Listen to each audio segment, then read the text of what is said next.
And we are live here in the Storycraft Cafe. I am your host, Hank Garner, and today I am joined once again by my good friend Peter Swanson. Peter has a brand new book out, and of course the green is seeing through there because of my green Yeah, screen. Uh, that book looks really different on your screen. It's like, yeah, so let me pop it up uh, on screen like this so everyone can see it. Kill Your Darlings. It's been out for a week now.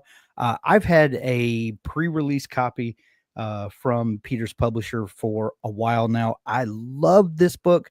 Um, I read something a little bit ago, Peter, yeah, when I was first uh, kind of looking into the book and kind of gathering notes, and it said it was so funny to me because it said not your typical Peter Swanson book, and that literally made me laugh because I don't know what a typical Peter Swanson book is because every year you try to mess with my head in the ways that you like. You can tell that you are a student of the genre and that it's something that you absolutely love. And just kind of on the outside looking in, it looks to me like every year Peter tries to take some established trope, and I know trope has become a dirty word for whatever reason, or some is it a dirty element word? A of dirty word? Okay. and that you take some trope or some element of mystery and you make it your own. So the fact that not a typical Peter Swanson book, I don't know what that means, except that you took something that I thought that I kind of understood and completely flipped it on its head. So anyway, that's my introduction, just to tell you that I love the book as always. Thank you. Yeah, I don't know what a typical Peter Swanson book is either. Um, and I think, but I will say, maybe it's what they're saying is it's not a typical book. I mean, Yeah. in the sense that it's a complete reverse chronology novel.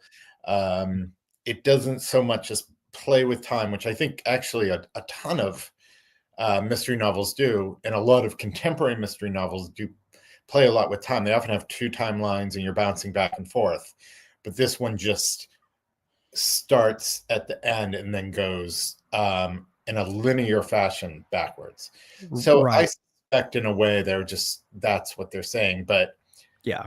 But other people, I think people have, I mean, readers take books and make them their own. That's the great thing about being a reader.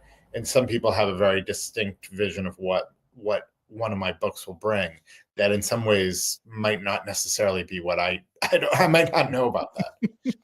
Yeah, that's a an interesting thing to think about because readers do take ownership of the stories, and this weird thing happens that you, Peter Swanson, live with this story for months on end, for the better part of a year, Yeah, probably before.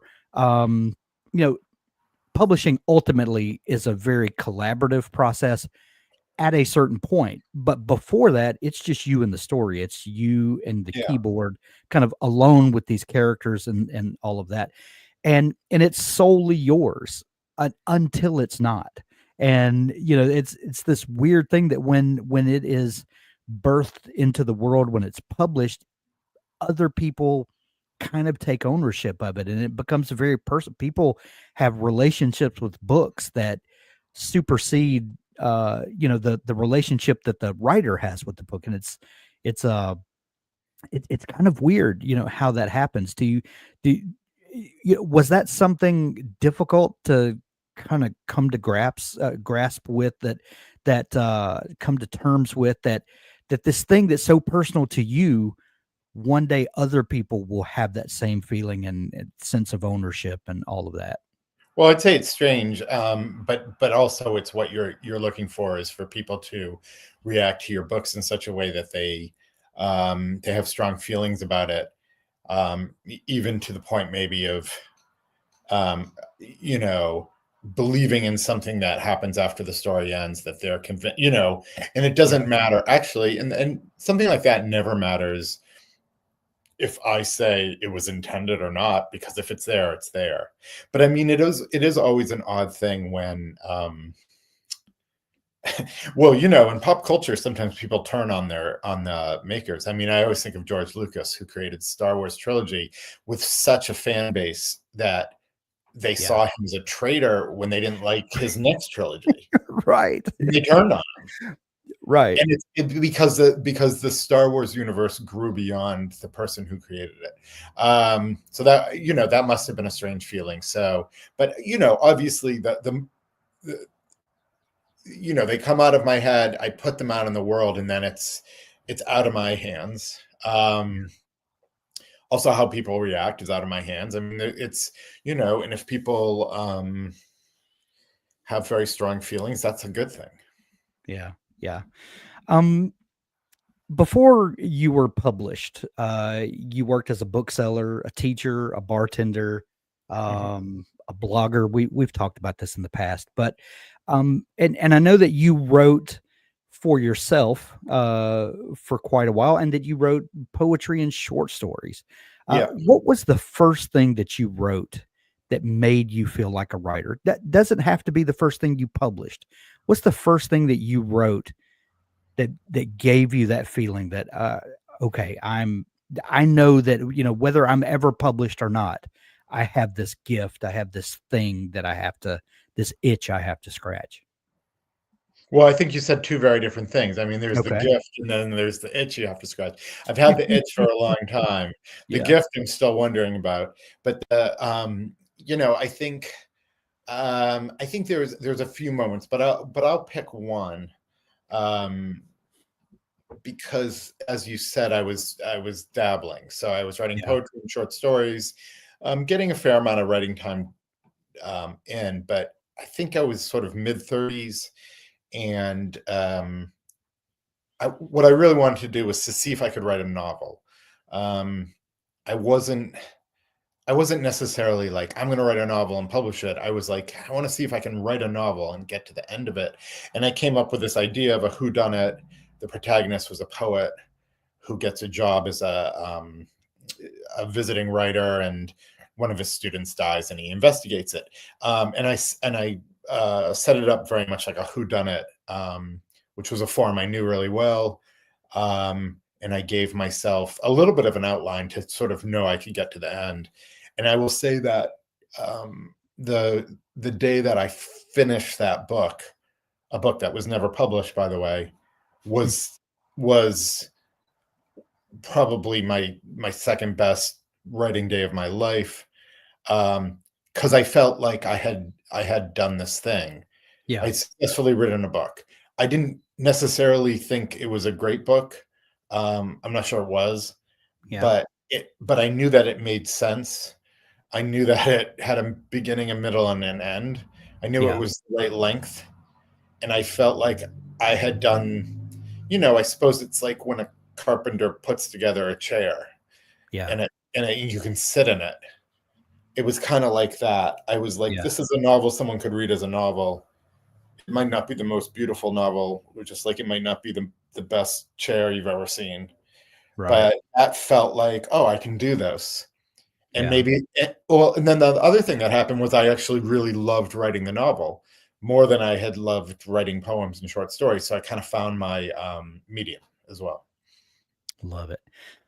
Your love of classic mysteries and classic mystery writers, and I think I've heard you say, I think you told me this before, that one of your favorite things is to discover a dead writer and then Yeah. read everything that they ever wrote, which is different from trend chasing. And that you are a lover of the mechanics of what makes this genre in particular so special, and why it resonates so deeply with people, and why people get so obsessive over their mysteries and thrillers.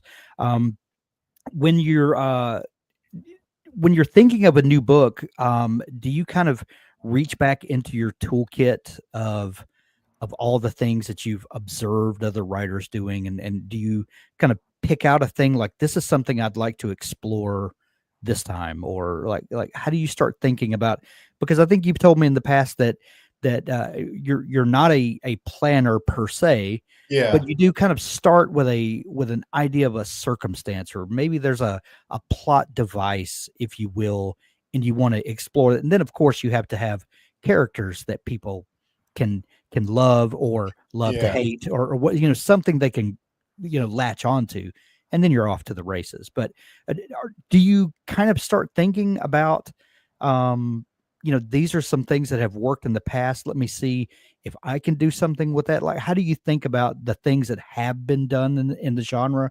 And like, for instance, this book is a mystery told in reverse, like chronologically in reverse. And I'll flip over to the very opening page, and um, you the opening line of this book is, the first attempt at killing her husband was the night of the dinner party. I mean, you don't bury the lead at all. I mean, we know, now it's not a who done it, but a why done it, that there all these other kind of subversive things are going on. There's another name for it, and it was actually coined a long time ago, which is the reverse whodunit. Um, and that um, that opening line is very similar to the opening line of the book Malice Aforethought, which is a book I Yeah. referenced in Eight Perfect Murders, which Yeah. opens with I don't have the line memorized, but it's something like Dr. Cribb or whatever that character had been thinking about killing his wife for a while, and then finally decided to actually do it. So it kind of sets you up right in the midst of that. Yeah. Right, you're not burying the lead. So I was aware of that. I think I do when I'm getting ready to write a book. I often think, what are the influences for this book? What do I want this book to feel like? Um, is this kind of a whodunit, or is this more of a thriller? Is this in such and such a style? I mean, it's always going to be in my style to a Yeah. certain degree, but I do think about precedent. Also, I'm a thriller writer, and my life isn't filled with thrills.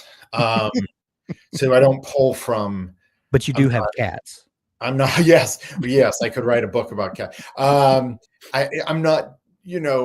John Updike writing about my second divorce in the most recent novel. I'm pulling. So I have to pull from what I consume, which is mystery novels and mystery movies and so on. But I will say that the reverse structure um, in this book was not.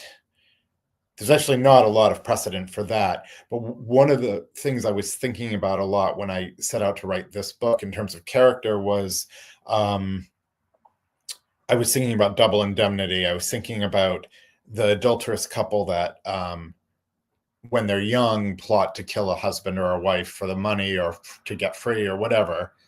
We know this story. It's body heat in the movies. It's Yeah. double indemnity. It's classic. And of course, it never goes right. Um, Of course. and they turn against each other. But one of my thoughts was, what if this young um, adulterous couple got away with a crime like that, and then they lived happily ever after? What if they got married and they're still married 30 years down the line? What would they be like? Yeah. And so that was one of my inspirations for this book. Well, and one fun element, I say fun, fun for the reader, that you introduce is that the couple is kind of the happy couple. They've gone, 30 years into the future. Kids are grown, off to college, all of that, and they're just. But then the trust between the two people that are required to trust each other with this secret starts to erode, and one member of the couple starts feeling like they can't trust the other. And Right. then the secrets all of a sudden start kind of bubbling up toward the surface again. And that's a great catalyst for, this buried secret that starts eroding a bit. Yeah, I think that's entirely what this. I mean, this book's about a few things. One of the things it's about is about a long marriage, um, and I wanted to make sure as we go backwards through this marriage that it's when we start, it's a very unhappy marriage, Yeah. as we know from that first sentence. Right. Quite Again, not bearing the lead. yeah, yeah. But I also wanted to show it as a marriage that had been successful in some ways, um, putting aside the crimes they might have committed in the past. But yes, it's all catching up to them, and it's about a lack of trust. But ultimately, that it comes down to that they're two very different people, and they've made this commitment to hide the darkness in their past and never talk about it with anyone again, and that's their secret. But they both have different react. One of them's a compartmentalizer, and one of them is Mhm. someone who feels guilt, and the guilt eats away. So they ultimately they're going to grow apart because they have this very different reaction to this singular event. So and I trying to show the progression of that by showing the deprogression of that. But yeah, it's yeah, they don't end up in a good place. We'll just put it that way. Right. Um, you we talked just a minute ago about your beginnings writing poetry and short stories. I'm a huge proponent of people writing short stories for a lot of different reasons, and Ray Bradbury was, kind of one of my heroes who talked about the importance of writing short stories. His famous quote was, "Write a new short story every week because surely you can't write 50 bad short stories in a row." You know, Good advice. you know, kind of tongue in cheek, but I think there's some wisdom in the repetition and learning the craft by doing and that sort of thing. And I know that you published a novella last year, the Christmas novella, which is Yep. not exactly a short story, but shorter than novel length.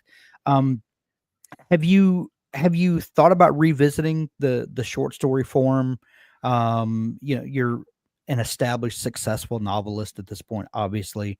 But does that still kind of pull on you? Or are there elements of short stories that still intrigue you? Or like how do you think about the difference between the two forms and what you can do in the short form versus being able to really stretch out in the novel and go intricate and multiple storylines and all that?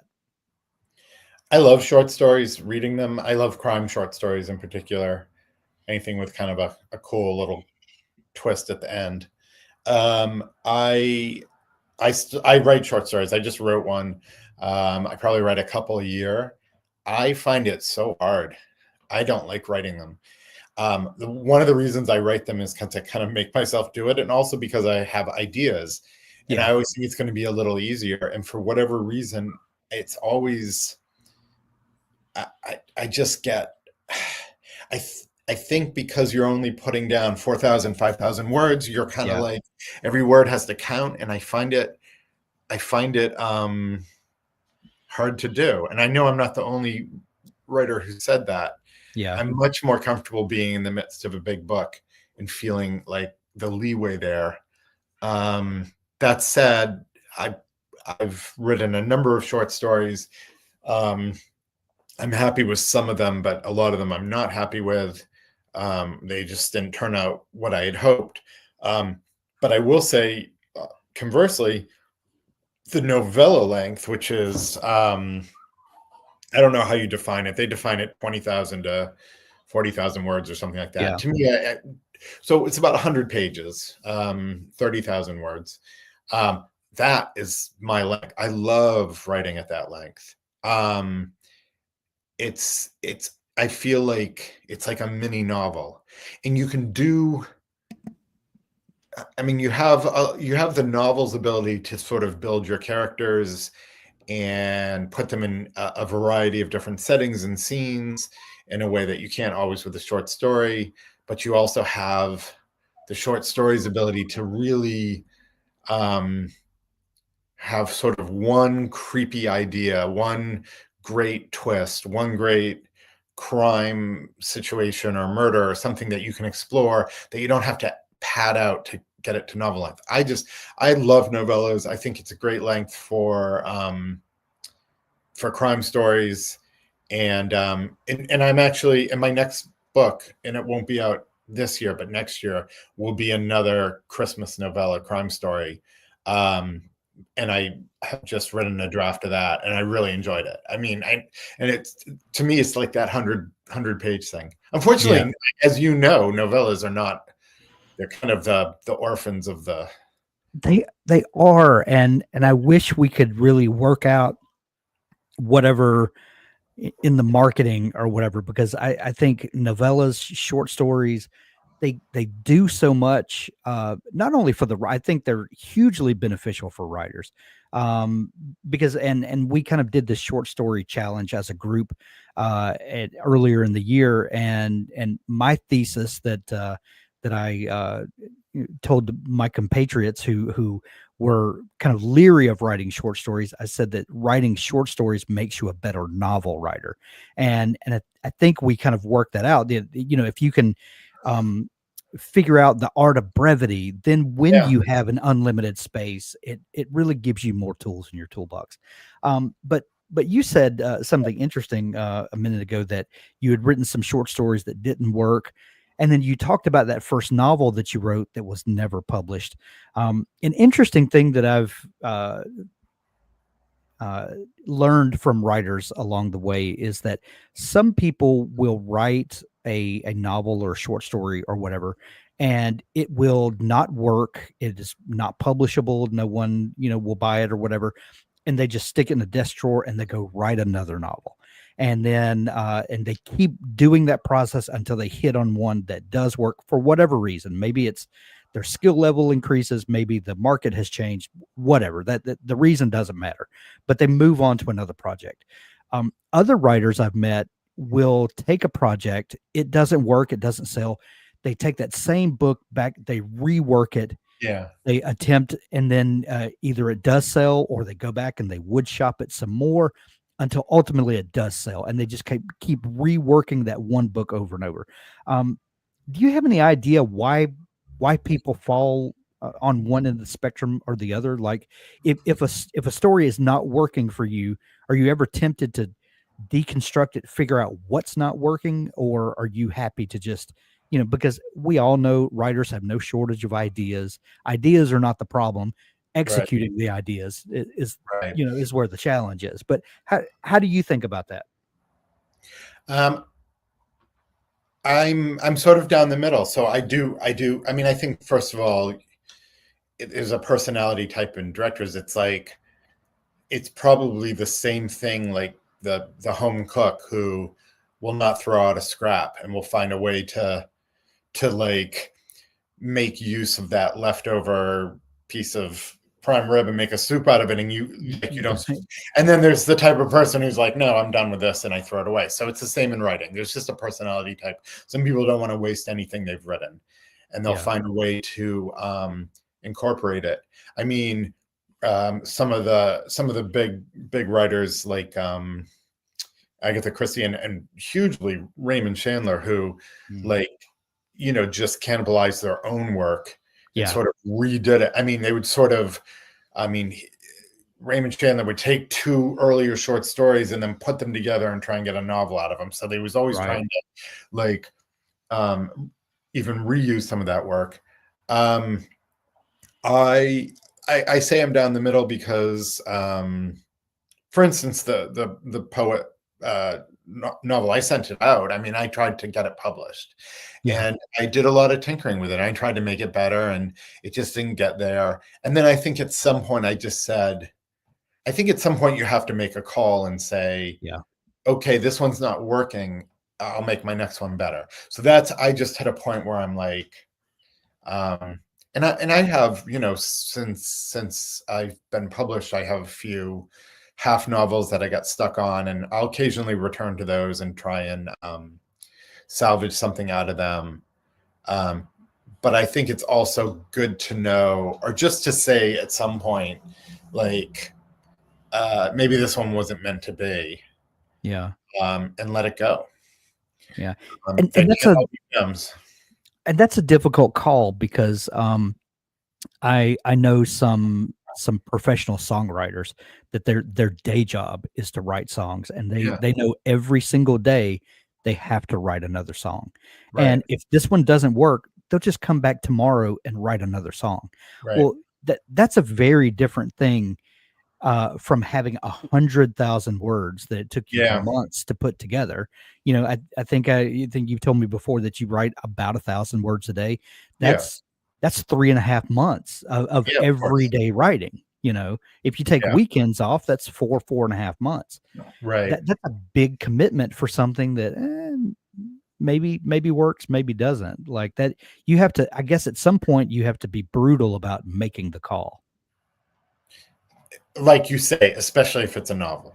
Yeah, Um, right. Songwriters write a song a day. Um, and if it's not the great song, um, yeah, that's why I think you work a lot harder to try yeah, and to try and salvage it and get something out of it. But I also think, um, I if let's say you write a novel that doesn't work and it takes you a year, um, but the next novel's amazing because of the mistakes learned, and in 2 years you publish a novel. I mean, you might it's horrible at the time, but you might make that trade, right? yeah, Um, like one really really successful novel as opposed to two like mediocre novels. I mean, I think we'd all make that trade. So sure. sometimes you do need to be a little bit tough on yourself. There's a lot of content out there. You don't have to throw everything out there into the world. um you know so I don't know. I'm kind of come down a little bit in the middle. Yeah. How do you see changes in the publishing industry over the last several years? There's a big rise in the ability to indie publish. And you people can hire great cover designers, editors. You can get all of the services that you would get from a big five publisher, big six publisher, however many there are today. You can there are lots of indie published quality books out there.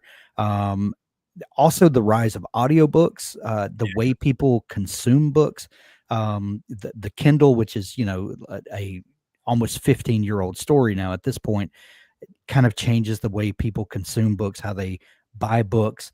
Um, you as the writer, are you feeling any of these things kind of filter down to you and the way you tell stories that or and or as the in during the storytelling phase when it's just you and the keyboard, do any of those factors matter to you at all? Or how much of that stuff filters down to you?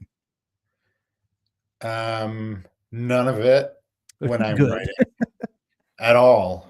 Yeah, And I'm not an expert on the publishing industry. I have my own little view of the small segment of the world. I know yeah, certain things. I know that the market's getting squeezed right now by dark romantasy yes, is every genre is. sucking up all the oxygen in the room. I've heard of that. I know that TikTok is driving enormous book sales and that publishers don't know what to do with that. Yeah, Are trying to figure that out, how to crack into that phenomenon. Um, if I, in terms of indie publishing or self publishing or all that sort of thing, um, yeah, I think it's starting to look better. I think that's a very valid option for any writer, and I know that some writers have switched from traditional to that model and have made more money and had more yeah, success. I don't consider it because I know who I am, and I am someone who has a tough time promoting my own stuff. And I yeah. think that's I like to have I like traditional because they kind of tell you what to do on the stuff that I don't know what to do. Yeah, Yeah. And so I'm very comfortable in that zone. I Yeah. would not be comfortable outside of it. But that doesn't mean but I'm fully aware that some people are.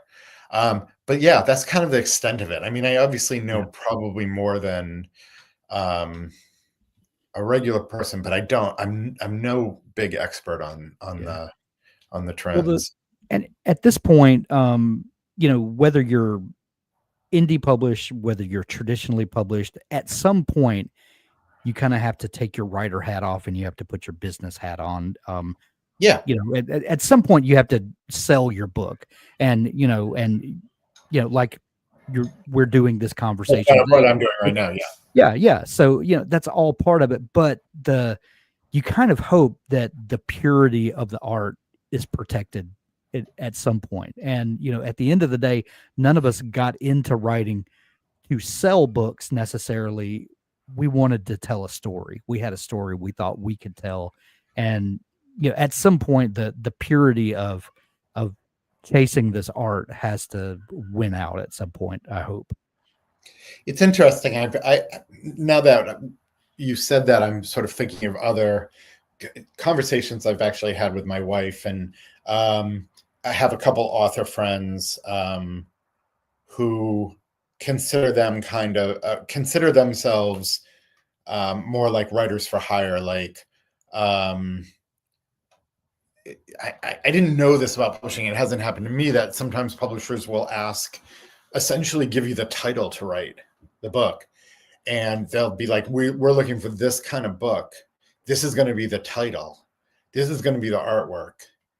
Can you deliver this? And so my wife and I were talking about this. She was just like, "Oh, that's terrible." Like, I mean, it just seems so anti-writer. You should write what moves you, and I kind of agree, but for myself. But I'm also like, why is that? It happens in movies all the time. Um, People will come to screenwriters and be like, I said, what if a screenwriter came to me and was like, hey, we want to make like a haunted house movie. We want to make it, with kind of your style, and make a screenplay for that. Can you do that? That's an assignment, right? It's a writing assignment. Um, and for some reason it's fine in the movies and it's looked down upon in the fiction writing world. um, I mean, that said, I don't really want to be. I want to kind of write what I want to write, but I realize that sometimes there are writers out there who are like, I just want to make a living. I don't care if my name's attached to this thing.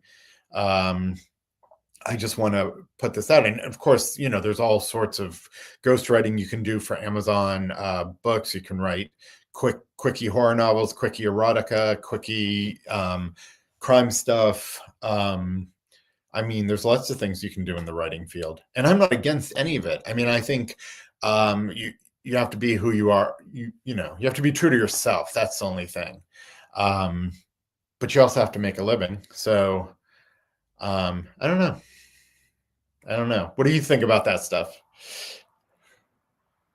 Oop, I lost you. Sorry, I had my mic muted. I apologize. Yes. I'm kind of like you, Peter. At the As a writer, I want to think about the purity of the art when I'm writing. Um, all the while knowing that I want to sell books and I want to give people a good experience, and other writers love to just tell stories and they don't care about the recognition and all that stuff, and if and are perfectly happy with doing jobs like that. And I'm like you, whatever gives you joy, and sometimes being able to provide for your family better than you've been able to in the past by doing these works for hire, knock yourself out. I'm not Yeah. going to tell anybody they can't do it, and I'm not going to look down my nose at them. Um, you know, I say good for you.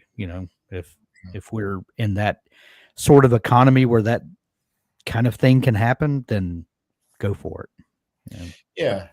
And then the other big one, I mean, I draw the line at AI. I have zero interest in using that in any element of my writing. Um, Although I had a very precocious teenager who told me if I use spell check, then I'm already using AI, which is technically correct, I guess. Yeah. But the yeah, but I also feel like, well, at my age, and I've written 12 books, and I'm happy. I'm just going to keep writing the books I the way I like to write them, Yeah. and I don't need to change. I worry about young creatives coming up in multiple fields, graphic design, obviously, art, and grappling with this looming technology that's like a huge shadow over everything. I Yeah. just feel like it's not a shadow on me because I'm not letting it be one, and I'm happy and whatever. I will, if AI starts writing every book out there, then I'm done. So Yeah. what can I do? Well, I think there's probably a good place for AI assistance in helping you come up with character names, things like that. But Sure. when it comes to doing the writing for you, yeah, and still I think that there's a place where AI is very helpful, but I don't think that it will ever um, duplicate the soul of a writer. There are things that it can do, and um, and apparently it's making very passable stuff. But will we ever move from passable to transformative? We all have a novel that just did something. We're a different person when we finish reading that novel than when we started. And can AI do that? I don't know. It can't right now, and Yeah, so the question is, will it ever be able to? And it's sort of a scary thought, but yeah, could AI make you laugh? Could it write a funny movie? yeah, Could it make you cry? I Could it come up with an unbelievable twist in a murder mystery novel? I don't think it can't right now. Like I said, I feel fortunate to be my age, and like I don't love the way where this is all going. yeah. I'm not worried about it personally with me. I'm not like panicking. Well, Uh, I think at this point, AI could probably pull off the unreliable narrator, because Gillian Flynn did that. Was it 10 years ago with Gone Girl, yeah. and then so many writers followed suit and tried to play the same card that Gillian played, and so then is AI at fault, or is this because human writers made the same mistake, and you know I don't know that there's Yeah, but right, but that I mean, right, it's a I mean, all art is copycat art, right? Mhm. So it's not like you know, even the so-called geniuses of the world, the Picassos. I Yeah. mean, he just pulled from everywhere.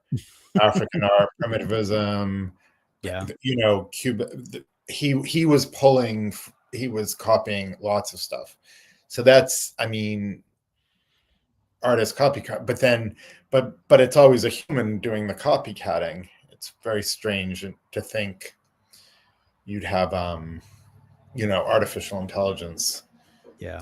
that's doing that. So it doesn't interest. I mean, I'm not drawn to it either, and I haven't dabbled in it. I've never even like pulled up Chat GPT and put stuff in. My neighbor said, my neighbor always says, um, because he loves Chat. He's like, I tell him to write a Peter Swanson novel for me, and he's like, yeah, and it did, and it's really bad. He like loves to do this, and I'm like, yeah, this is not comforting hearing this from your Right. neighbor. Well, and it's really bad. It's like that's the part Yeah. that we need to hang on Well, to. that's the good news. The bad Yeah. news is when he's like, I read it, it was better than yours. Yeah. So Yeah.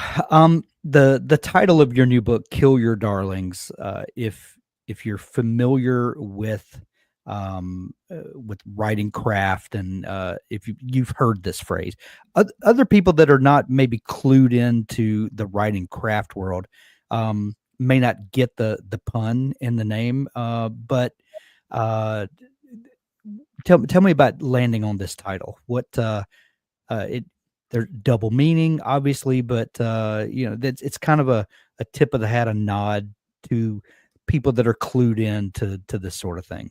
Sure, it's a writing prompt, or writing a piece of writing advice that, um, say you're writing your novel and you just wrote that one paragraph that made your heart sing. That was like a description of the fog creeping in the morning. And you loved it. You just thought it was so lyrical and beautiful. Like, that's what you caught. Yeah. Kill your darlings. Kill the things in that manuscript or the book that you have to kind of kill what you love the most, because sometimes that's where you're overwriting. Or is that how you see it? Yeah. This it's the thing that to me that means the thing that you're too close to, that you love Yeah. too much, that's obscuring your ability to see what everyone else is going to see because you just love it too much. Um, yeah, I think that's definitely another way to put it. It's not necessarily that specific thing, but yeah, there's something that you're not, what you've fallen in love with in your piece of Right. work, what you need to Yeah. kill in order to make this piece of work happen. Yeah. So I think, um, and actually don't remember the exact moment when I kind of first started to use this as a temp title and then realized it would be the real title. But it might have had, I mean, I think one of the characters did call themselves darlings, and I think that kind of popped into my head, and it made sense considering the plot of the book is Yeah. about killing your loved ones in real life. Um, and then yeah, it worked. For a while there, I had it. The book was just called Your Darlings. But in the publishing field, they really want to kill or a murder or something in the title. Right. Make it stand out on the shelf. Yeah. Yeah, and let people know what they're getting. So Yeah. yeah.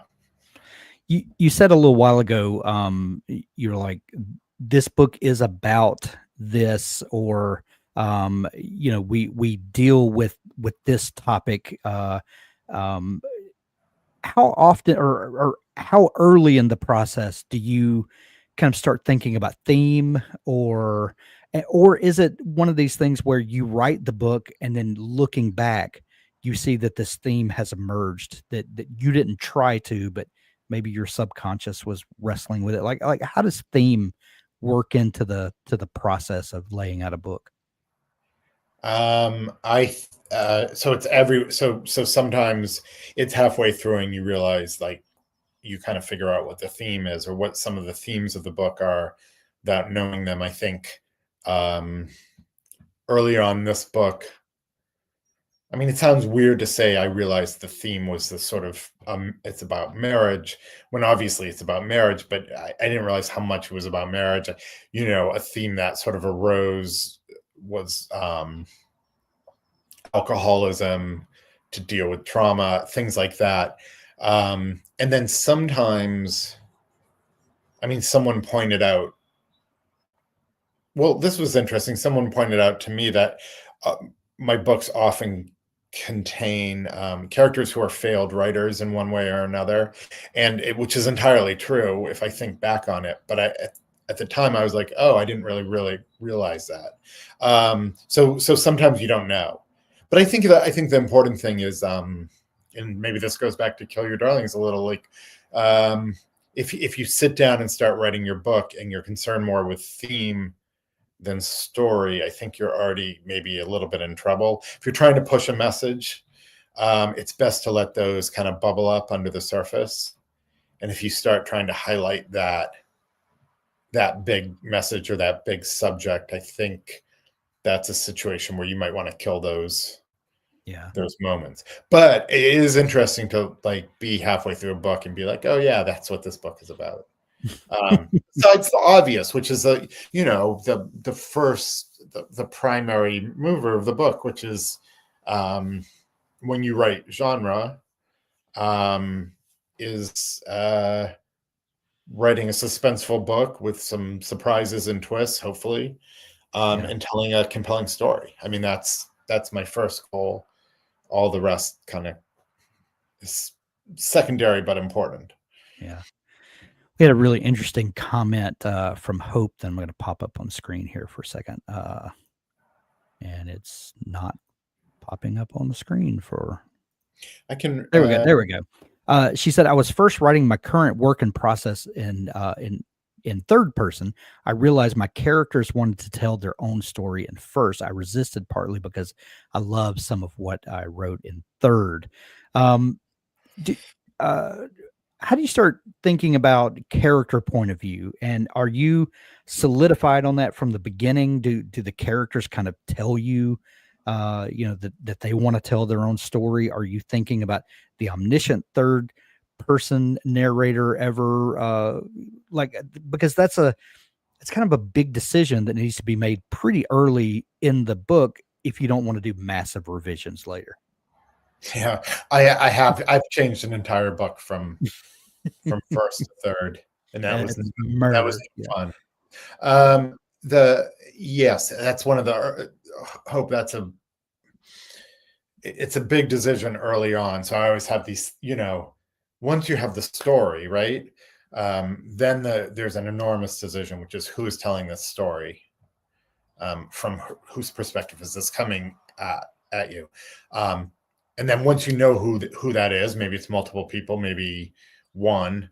How are they telling it? Are they telling it first person, or is it through third person omniscient narrator? I mean, it's hugely important. My take nowadays, I think too much is in first person. That's just my preference. And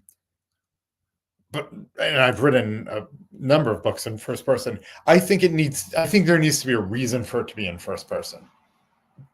I think too many people instantly go to first person. So I think you should think of it as a third person, and then hope. It sounds like you've had a moment where you're like, oh, this needs to be in first person. Like there's a reason for that. Yeah. Because sometimes there is this reason, like 8 Perfect Murders, the way I knew that story was going to unfold. I knew that this is essentially like a confession, a memoir style confession. Right. And that's the style. And it needed to become from one person and one person only. And we needed to be inside their head. So I wish more authors would say, yeah, what is the reason for this to be in first person, as opposed to third? And but my default these days is third person.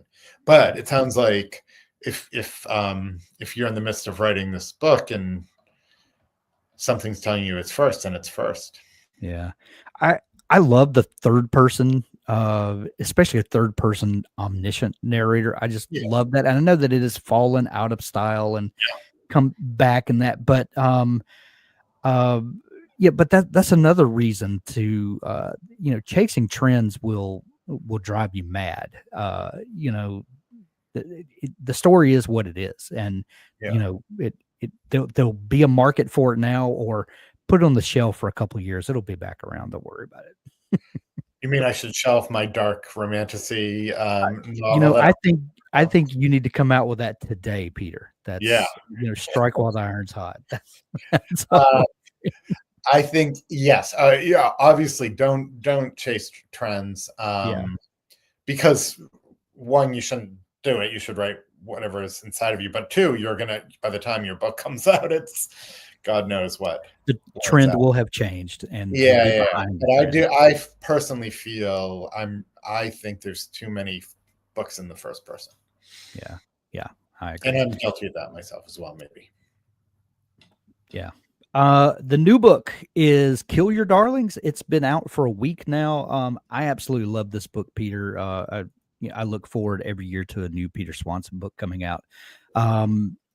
If folks are just discovering you and want to dig into your amazing back catalog and dig into everything that's going on and stay alert for news of new projects coming up, where's the best place to to find you online and to keep track of what's going on? Probably the best place is Instagram, and I would say you can get there by going to my website, which is peter-swanson.com, or just put in Peter Swanson and my website should come up. And then that website will link you to Instagram and Facebook, and I think my Amazon page as well. But that's Instagram, I think, is my best, where I post more than Facebook. And I think Instagram is Peter M. Swanson. So, And that's where all the good vibes are anyway. yeah, Yeah, I mean, lot less arguments on Instagram for some reason. yes, I quit. I did quit Twitter. I quit after I just couldn't do it anymore. So I couldn't, and I was reading it too much, and it was raising my blood pressure. So Right. enough of that. I miss it Yeah. sometimes, but Yeah. yeah. No, that's it. Just just find a different dumpster fire in your hometown and drive by that every now. You'll get Yeah, the same. exactly. Yeah. Anyway, Peter, always fun catching up. We're going to send everyone to pick up their copy of Kill Your Darlings. We'll put links to it in the show notes to make it easy for folks to find the book and you. Thank you, as always, for coming on and sharing about your new work. Thank you, Hank, for having me every new book for a while now. Yeah. I look forward to it. Yeah. Well, same to you, Peter. Thanks All for right. joining us, everybody. We'll see you next time. Take care.